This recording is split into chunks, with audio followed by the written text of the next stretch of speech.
ஆமா. அதையும் அங்க அமைச்சரவையே கூட்டணி அமைச்சரவையே நாங்க டெல்லியில தான் முடிவு செய்வோம் அப்படின்னு சொல்றாங்க. ஆமா. இந்தியாவில் வந்து உண்மையான ஃபெடரலிசம், வலிமையான கூட்டாட்சி வரணும்னா, இந்த அனைத்து இந்திய கட்சிகள் இல்லாம இருக்கணும். ஒவ்வொரு மாநிலத்திலயும் 2, 3 கட்சிகள் இருக்குன்னு வைங்க. Extreme right, extreme left, middle level, mid path. இப்ப இதுல இங்கிலாந்துல இருக்க மாரி இருக்குன்னு சொல்லி வைங்க. இந்த 3 தனித்தனியா தான் போட்டியிடும்.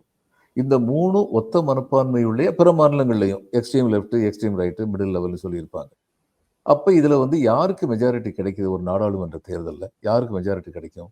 சில சமயங்கள்ல என்ன ஆகும்? எக்ஸ்ட்ரீம் லெஃப்ட்டும், மிடிலும் சேர்ந்து மெஜாரிட்டி கிடைக்கலாம். பெரும்பாலும் இந்த மாதிரி ஒரு 3 பார்ட்டி இருந்ததுன்னா அதுதான் நடக்கும். அப்படி நடக்கும்போது எக்ஸ்ட்ரீம் லெஃப்ட்டாவும் ஆட்சி இருக்காது, ரைட்டாவும் இருக்காது. எவ்வளவு செய்ய முடியும்? இன்னைக்கு தமிழ்நாட்டுல கூட்டாட்சியில் நடத்திட்டு இருக்காங்களே, கம்யூனிஸ்ட்கள் விரும்புற அத்தனையும் நடக்க முடியல. ஆனா அவங்க விரும்புற பல காரியங்கள் நடத்தியிருக்காங்க. மக்களுடைய இன்ட்ரெஸ்ட்ன்னு சொல்லி வரும்போது எல்லாரும் ஒண்ணு சேர்ந்திருக்காங்க. இந்த கூட்டணியில் உள்ள எல்லாருமே ஒண்ணு சேர்ந்திருக்காங்க. அது மாதிரி இந்திய அளவுல வந்து நடக்கும்.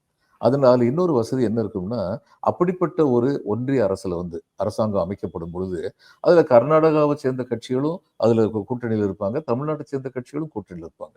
அப்ப காவேரியை வந்து மிகைப்படுத்தினா சரி, ஆட்சிக்கு ஆபத்து. 2 பேருமே அடக்கி வாசிப்பாங்க. இந்த மாதிரியான நல்ல விஷயங்கள் நடக்கிறதுக்கான வாய்ப்பு இருக்கு.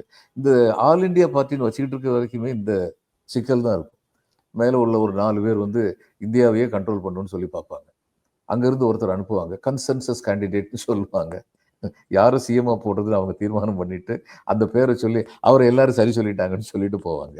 இந்த மாரி வேடிக்கைகள்லாம் நடக்கும்.